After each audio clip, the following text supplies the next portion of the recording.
코로나19로 인해서 오랜 시간 동안 자유를 잃어버리고 삶의 평화를 놓쳐버린 채 하루하루 지나왔는데 벌써 2020년도 전반기 6월 첫 주일을 맞이하게 되었습니다. 이번 한 달 동안도 하나님의 은혜, 하나님의 인도하심, 하나님과 동행하는 성도들이 되셔서 하나님이 주시는 은혜와 평강으로 영육 간의 강건함을 누리는 우리 의성교회 성도들이 되시기를 주님의 이름으로 축원합니다. 오늘은 미가서 말씀을 가지고 함께 은혜를 나누고자 하는데, 우리가 미가서를 잘 접하지 않고 또 자주 우리가 읽지 않다 보면 미가서가 어디에 있더라 찾는데 좀 어려움이 있었던 분도 없지 않아 있지 않았을까 그렇게 생각합니다. 그러나 이 미가서 속에도 하나님께서 우리에게 주시는 오묘한 진리가 참 많다라는 것을 우리가 깨닫게 됩니다. 미가 선지자는 주전 757년부터 698년까지 약 60년 동안 남왕국 유다를 중심으로 활동하던 선지자입니다. 미가는 소박한 농민 출신이고 하나님의 정의를 외쳤던, 하나님의 정의를 목 놓아 외쳤던 선지자였습니다. 이 미가서는 크게 세 가지 문제를 다루고 있습니다. 첫째로는 심판을 말씀하고 있지요. 사마리아든 예루살렘이든 하나님을 거역하고 우상을 섬기고 죄를 범하면 하나님의 심판을 받게 된다라는 겁니다. 둘째로는 메시아 왕국에 대하여 말씀합니다. 장차 그리스도가 이 땅에 오셔서 이스라엘을 구원하시고 회복하실 뿐만 아니라 예수 그리스도 메시아가 세상을 다스리게 된다라는 것을 말씀합니다. 세 번째로는 축복과 회복을 우리에게 말씀하고 있습니다. 비록 하나님의 백성이 죄를 범했을지라도 그들이 회개하고 하나님을 찾으면, 하나님께로 돌아오면 하나님은 그들을 용서하시고 회복시켜 주신다라는 것을 말씀하고 있습니다. 오늘 미가서 7장에서도 회개하면 용서하시고 회복시켜 주신다라는 내용으로 구성되어 있습니다. 오늘은 이 본문을 가지고 큰 주제 두 가지를 가지고 여러분에게 말씀을 전하고자 합니다. 그 첫째는 이웃을 믿지 말라라고 말씀합니다. 이웃을 믿지 말라. 성경의 중심 주제가 뭐냐 하면 누구를 믿으라고 말합니까? 하나님을 믿어라. 그게 핵심입니다. 하나님을 믿어라 하면 따라 하실까요? 하나님을 믿어라. 그러면 이웃은 뭐 합니까? 사랑하라는 거지요. 그게 성경의 요약 핵심입니다. 하나님을 믿고 이웃을 사랑하라. 그것이 성경의 가르침인데 오늘 본문 5절에 보니까 이렇게 말합니다. 너희는 이웃을 믿지 말며 친구를 의지하지 말며 내 품에 누운 여인에게라도 내 입에 무엇을 문을 지켜라 라고 말씀하죠. 여기서 세 가지를 우리에게 말씀하고 있습니다. 그 첫째는 너희는 이웃을 뭐하지 마라, 믿지 마라고 말씀합니다. 이웃, 누가 이웃입니까? 어떤 사람이 이웃일까요? 우리가 거리상으로 가까이 있는 사람, 늘 오고 가면서 만나는 사람, 그들을 우리는 이웃이라 그렇게 말합니다. 그러나 여러분, 옆집이라고 해서 반드시 그 사람이 나의 이웃인 것은 아닙니다. 이웃 중에도 믿어도 좋은 이웃이 있고 믿으면 안 될 이웃이 있다라는 겁니다. 이웃 중에도 거짓 이웃, 해로운 이웃이 있습니다. 이런 이웃은 믿지 마라고 말씀합니다. 의도적으로 괴롭히는 사람, 틈을 노리고 상대방의 약점을 노리는 사람, 방해하고 회방하는 사람, 이런 사람은 아무리 거리상으로 가까이 있다 할지라도 그들은 좋은 이웃이 아니기 때문에 그들을 뭐하지 마라, 믿지 마라고 말씀하고 있습니다. 성도 여러분, 여러분은 어떻습니까? 여러분은 좋은 이웃입니까? 함께 모여서 매주 모여 우리가 예배를 드립니다. 우리 성도들끼리 모일 때에 좋은 성도요, 좋은 이웃이 되고 있느냐는 겁니다. 두 번째로는 친구를 의지하지 말라 그렇게 말씀하지요. 친구, 여러분에게는 친구가 있습니까? 여러분은 다른 사람에게 어떤 친구가 되어주고 있습니까? 친구라면 뜻을 같이 하고 고락을 함께 나눌 수 있는 사람, 그래서 다른 사람들은 다 등을 돌리고 나를 떠난다 할지라도 내게로 와주는 사람, 별다른 말은 하지 않는다 할지라도 힘들고 어려울 때 찾아와서 손을 잡아주고 등을 토닥거려 줄 수 있는 사람, 그런 사람이 친구이지 않습니까? 그런데 명색이 친구라면서 헐뜯고 비난하고 모략하고 중상하는 사람, 이런 사람은 뭐가 아니다? 친구가 아니다. 그래서 오늘 성경에서는 그런 사람은 뭐 하면 안 된다? 의지하면 안 된다. 그런 사람은 의지하지 마라. 그렇게 말씀하는 거예요. 성도 여러분, 우리는 어떤 친구며 우리는 어떤 친구가 되어 주어야 할까요?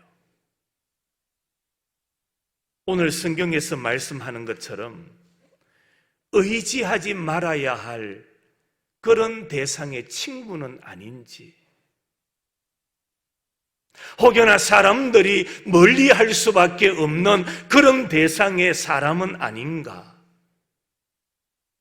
말씀을 통하여 우리 자신을 다시 한번 돌아보아야 할 겁니다. 세 번째로는 품에 누운 여인에게라도 입을 지키라 그렇게 말씀합니다. 그 대표적인 예가 구약 사사기 13장 이하에 기록되어 있는데 그곳에는 삼손의 이야기가 기록되어 있죠.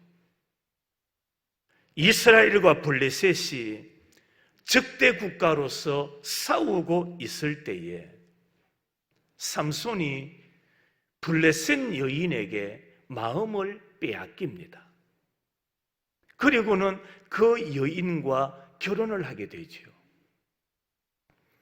전쟁만 일어나면 백전백패를 거듭했던 블레셋 사람들, 그들이 잔꾀를 부립니다.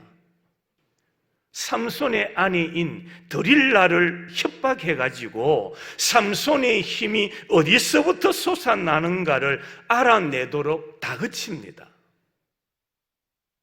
결국에 삼손은 자기 옆에 누운 아내, 이 드릴라, 자기 품에 누워있는 여자 드릴라에게 결국에 속아서 자신의 힘이 어디서 나는가, 깎지 않은 머리털에서 힘이 난다라는 사실을 실토하게 되고, 그 사건으로 말미암아 결국에 삼손은 어떻게 됩니까? 죽게 됩니다. 그렇습니다. 이런 일들을 통하여 하나님은 품에 누운 여인에게라도 입을 지키라고 말씀하고 있는 거예요. 그것뿐만이 아닙니다. 6절 말씀입니다. 아들이 아버지를 멸시하며 딸이 어머니를 대적하며 며느리가 시어머니를 대적하리니 사람의 원수가 곧 자기의 집안 사람이다라고 말씀합니다.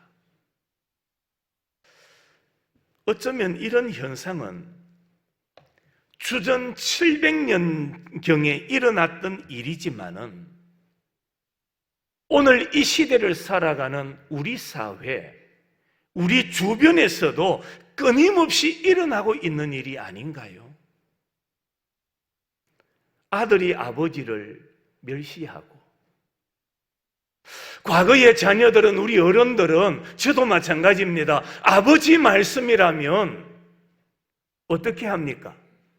절대로 순종을 했습니다. 좀 과할지 모르지만은 콩이 뭐라 할지라도, 뭐라 하더라도, 팥이라 할지라도 그 말을 믿었다라는 말입니다. 그런데 요즘 우리 사회는 그러지를 못합니다. 오늘 성경대로 아들이 아버지를 뭐하는 시대? 멸시하는 시대가 되어버렸습니다. 딸이 어머니를 대적하며 며느리가 시어머니를 대적하리니 사람의 원수가 어디에 있다고요? 자기 집안 식구다. 참 아픈 현실이지 않습니까? 이런 말씀을 읽고 들으면 가슴도 아프고요, 믿을 만한 사람 없고요.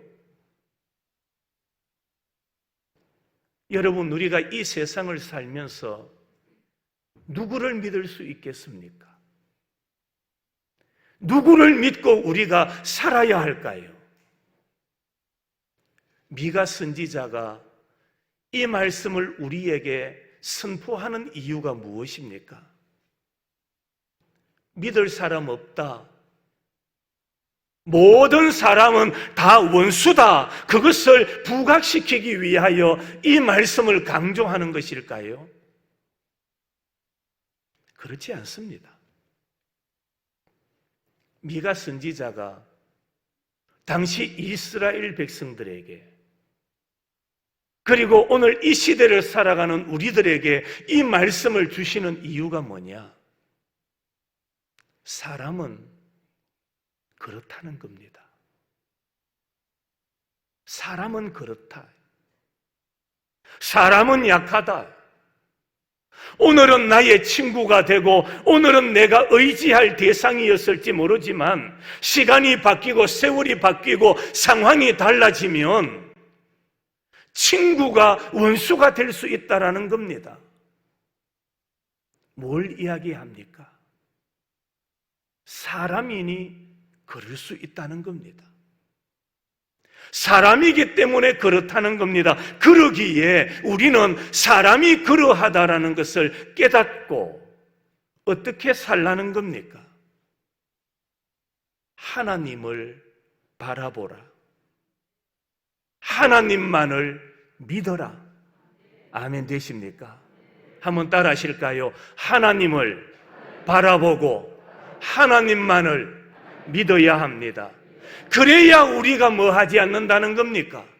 실망하지 않는다는 겁니다. 하나님을 바라보고 하나님만을 믿어야 우리가 낙심하지 아니하고 인생을 살아갈 수 있다는 말입니다. 그러지 아니하고 오늘 성경 말씀처럼 이웃을 믿고 친구를 믿고 의지하며 살다 보면 사람은 실망하게 되고 낙심하게 된다라는 것을 우리에게 가르쳐 주기 위하여, 그래서 우리가 하나님만을 바라보며 하나님만을 믿고 사는 자가 되라고 우리에게 말씀을 선포하고 있는 겁니다. 성도 여러분, 6월 한 달 동안도 다시 한번 우리의 시선과 우리의 마음을 하나님께로 향하는 여러분이 되시기를 주의 이름으로 축원합니다. 여러분의 입술이 하나님을 향한 믿음의 신앙의 고백을 내어 뱉을 수 있는 그런 마음과 입술이 되어야 됩니다. 다른 것은 믿음의 대상이 될 수가 없습니다. 하나님만이 우리의 믿음의 대상이 되심을 우리가 깨달아야 됩니다. 두 번째로, 그래서 우리는 누구를 바라보아야 됩니까? 하나님을 바라보는 자가 되어야 됩니다. 오늘 7절 말씀입니다. 오직 나는 여호와를 우러러보며 나를 구원하시는 하나님을 바라보나니 나의 하나님이 나에게 귀를 기울이시리로다. 여러분, 미가 선지자가 그토록 자신의 힘을 다하여 바라보았던 하나님, 오늘 우리를 향하여 하나님만을 바라보라고 외치고 있는데 우리가 바라보아야 될 하나님은 도대체 어떤 분일까요? 어떤 하나님이시길래, 어떤 분이시길래 우리로 하여금 하나님만을 바라보라고 하는 것일까요? 오늘 7절 말씀해 보니까 왜 우리가 하나님만을 바라보아야 되느냐? 그 이유는 하나님은 들으시는 분이시기 때문입니다. 한번 따라합시다. 하나님은 들으십니다. 뭘 들으실까요? 7절 한번 더 보십시다. 나에게 뭘 기울이신다고요? 귀를 기울이시리로다. 여러분, 하나님은 나의 기도, 나의 간구, 나의 신음소리까지도 뭐 하시는 하나님? 들으시는 하나님이심을 믿으시기를 바랍니다. 사람은요, 듣는 것 같아요.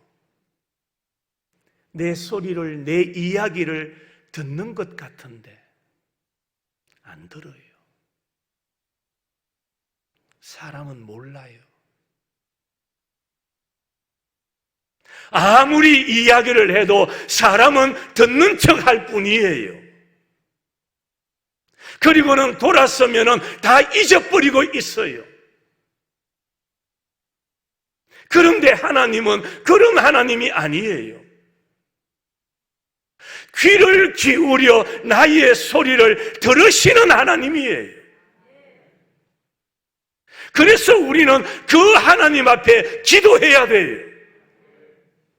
왜요? 사람은 듣는 척 하면서 안 듣지만 하나님은 안 들으시는 것 같은데 다 뭐 하시는, 들으시는 하나님이시기 때문입니다. 내 이름으로 무엇이든지 뭐하라? 구하라. 하나님은 주의 이름으로 기도하는 모든 우리의 간구를 들으시는 하나님이시다. 그래서 우리는 하나님을 바라보아야 돼요. 사람은 내 아픔과 내 문제를 다 해결해 줄 것 같아요. 나만 믿으라고 말해요. 내가 해결해 주겠다고 말해요. 그러나 자신의 말대로 해결해 줄 수 있는 사람은 없어요. 그 역량이 부족하기 때문에 그렇습니다. 그러나 하나님은 창조주가 되십니다. 하나님은 구원자십니다. 죽은 자까지도 살리시는 하나님이십니다. 그 하나님이 오늘 저와 여러분에게 주시는 메시지가 뭡니까? 들으시는 하나님. 그러므로 그 하나님 앞에 기도하는 자가 되라고 말씀하고 있습니다. 성도 여러분, 우리의 기도를 회복하는 성도들이 되시기를 축원합니다. 사회가 너무나 힘이 듭니다. 너무나 어렵습니다. 다 합니다. 생활에 필요한 거 다 합니다. 다 행동합니다. 그러나 예배는 포기합니다. 기도를 포기해버립니다.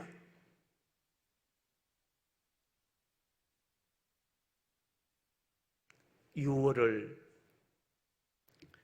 회복하는 달로 삼으십시다. 회복의 달로 삼아야 됩니다. 기도가 회복되어야 됩니다. 예배가 회복되어야 됩니다. 우리 주일학교가 회복되어야 됩니다. 말씀을 읽고 말씀을 듣는 시간들이 회복되어야 됩니다. 이 세상에 나가서 예수 믿읍시다 전도가 회복되어야 돼요. 그래야만 하나님의 나라가 확장되는 역사가 일어나기 때문입니다.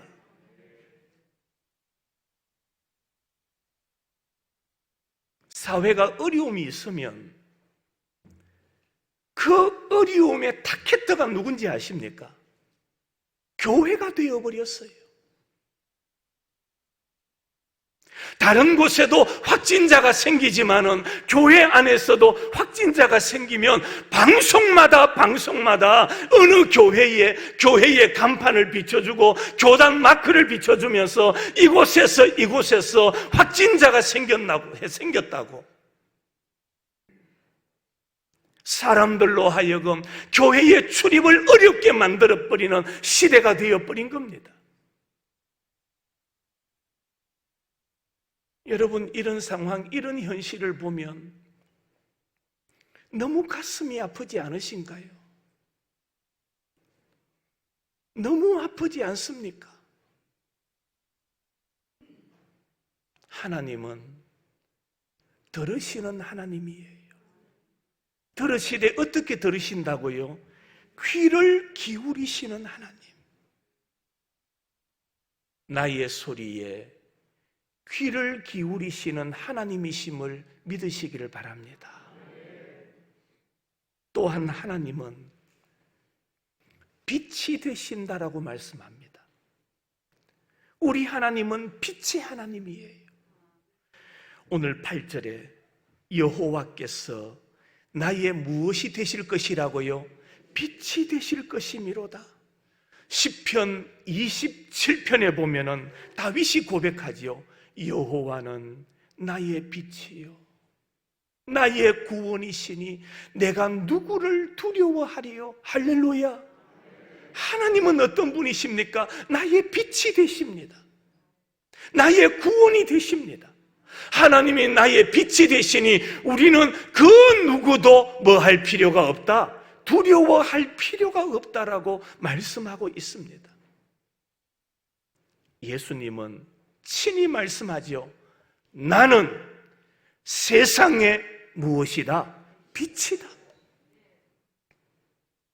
내가 가는 길을 밝히시는 빛, 어두운 심령, 답답한 마음을 밝혀주시는 빛이 되시는 분이 바로 우리 하나님이십니다. 하나님은 빛이 되셔서 내 영혼을 들여다보고 계시고 내 영혼을 환하게 밝게 비춰주시는 하나님이심을 믿으시기를 바랍니다. 그래서 우리가 하나님 앞에 나오면 마음이 밝아지는 거예요. 하나님 앞에 나오면 우리의 마음이 천국을 누릴 수 있는 겁니다. 왜 그렇습니까? 하나님은 우리의 빛이 되어 주시기 때문입니다. 왜 우리가 하나님만을 바라봐야 될까요? 세 번째로, 하나님은 우리를 먹이시는 하나님이십니다. 우리를 먹이시는 하나님. 14절 말씀 한번 보세요. 주의 기업에 양떼를 뭐하시되 먹이시되 어디에서? 바산과 길르앗에서 먹이시옵소서. 여기 바산과 길르앗은 가장 비옥한 초원으로서 최적의 목초지입니다. 마치 그곳에서 양떼를 먹이듯이 하나님의 자녀들, 하나님의 백성들을 먹여 주옵소서. 그렇습니다. 이미 시편 23편에서 여호와께서 약속하신 게 있습니다.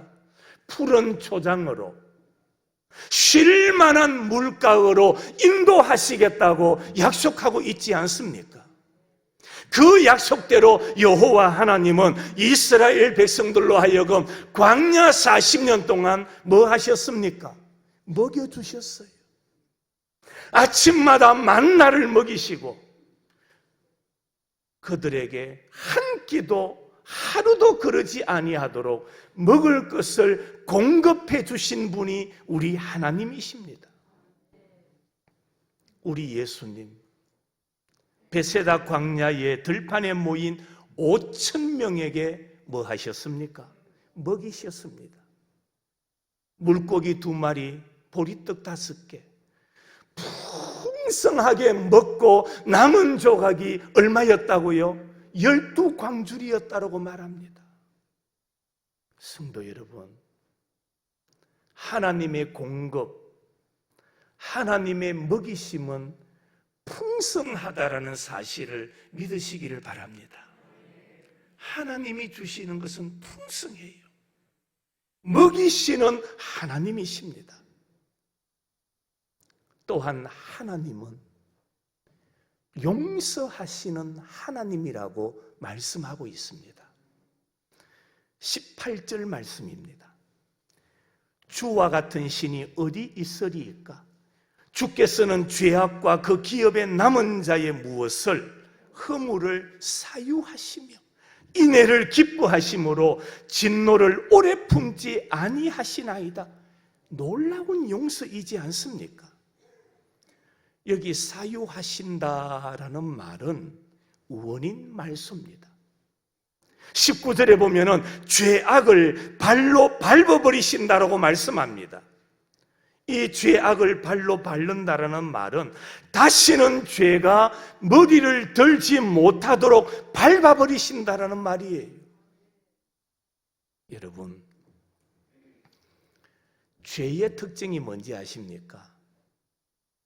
죄는 반복되고 살아나는 습관이 있어요. 그게 죄입니다. 가끔씩 앞에 있는 산을 제가 운동 삼아 갈 때가 있습니다. 길이 참 잘 나 있죠, 그죠? 간단하게 등산할 수 있는 참 좋은 산이에요. 그런데 길을 가다 보면 어느 한 지역에 잡초와 풀들이 나 있습니다. 그런데 누군가가 걸어갔던 발자국이 있어요. 저도 그 길을 따라갑니다. 그 길을 걷다 보면 자라던 풀과 잡초들이 어떻게 됩니까? 밟히지요. 그러면 부러지기도 하고 자라지 못할 때가 있어요.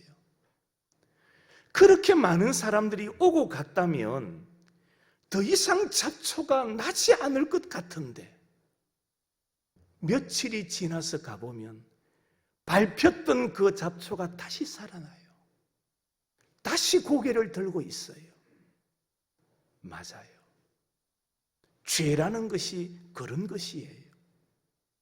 죄는 반복되고 살아나는 습관이 있어요. 이것을 깨달았던 사도 바울이 뭐라고 고백하는지 아십니까? 나는 날마다 내 자신을 뭐해서 쳐서 뭐 시킨다고요? 복종시킨다라고 말합니다.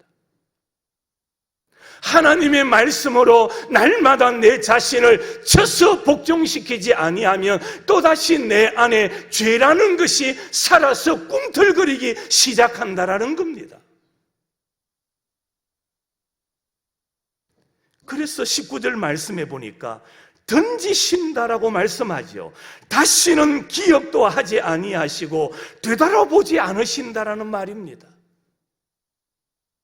우리가 하나님 앞에 회개하면, 하나님의 도우심을 구하면 하나님은 우리가 짓던 모든 죄를 밟아버리시고 던져버리시는 하나님입니다.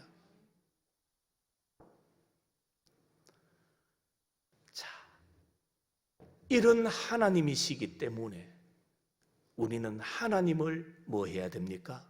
바라봐야 돼요. 자, 그러면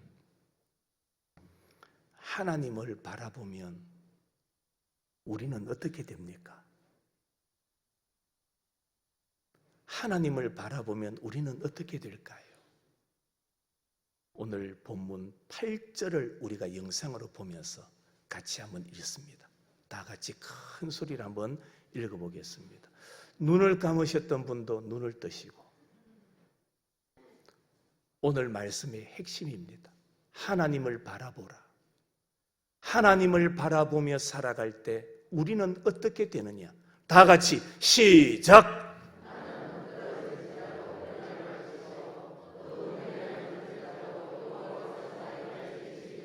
할렐루야!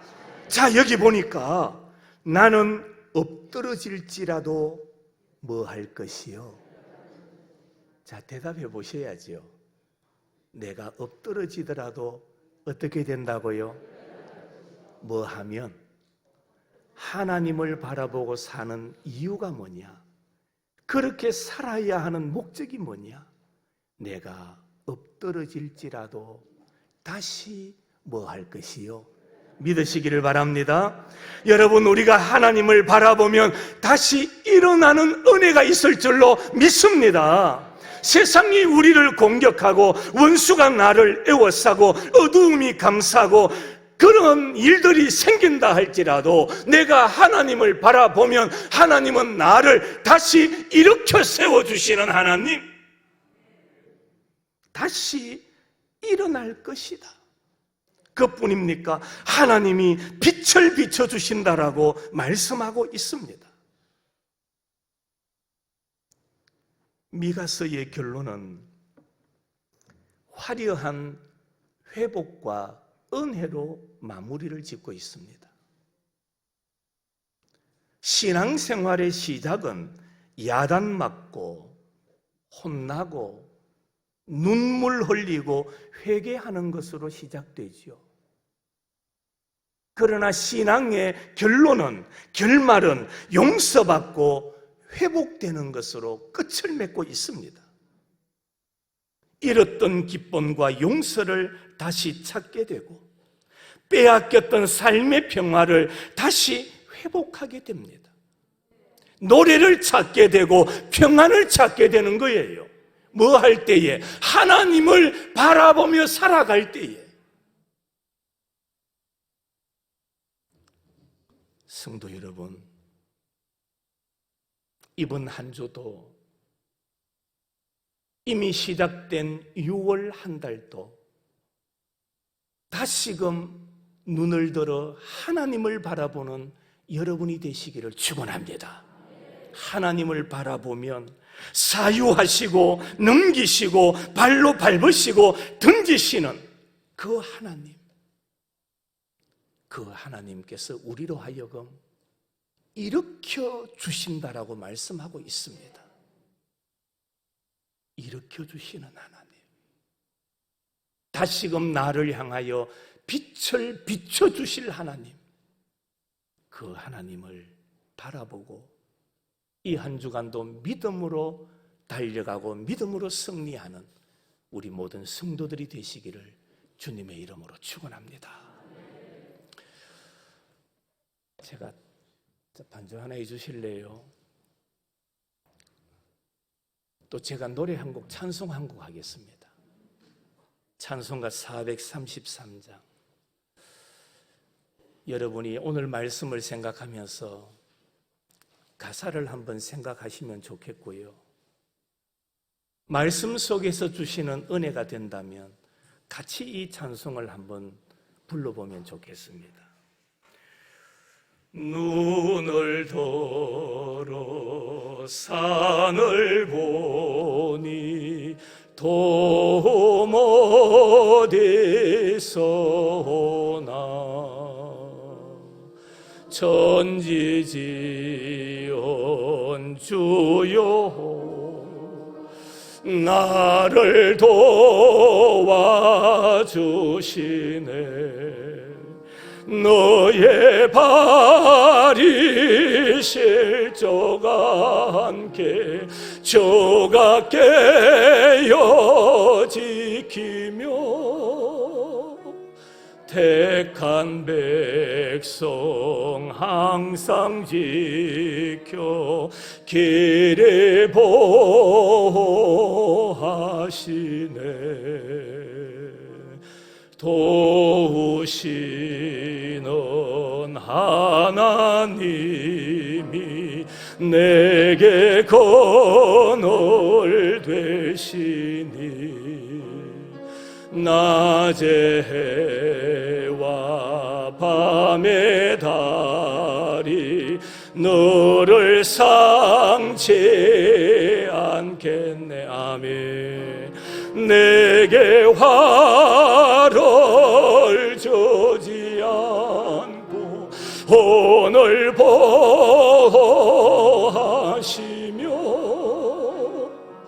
너의 출입 지금부터 영영히 인도하시리. 할렐루야. 우리 찬송을 같이 한번 반주해 주시고 한 번 더 부르도록 하겠습니다.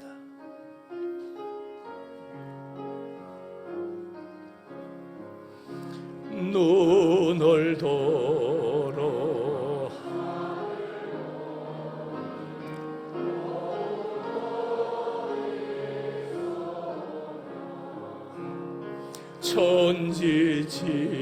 천지지은 주 하나님 나를 도와주시네 나의 발이 실족아 함께 조각 깨어 아멘 택한 백성 항상 지켜 길이 보호하시네 도우시는 하나님이 내게 그늘 되시니 낮의 해와 밤의 달이 너를 상치 않겠네 내게 화를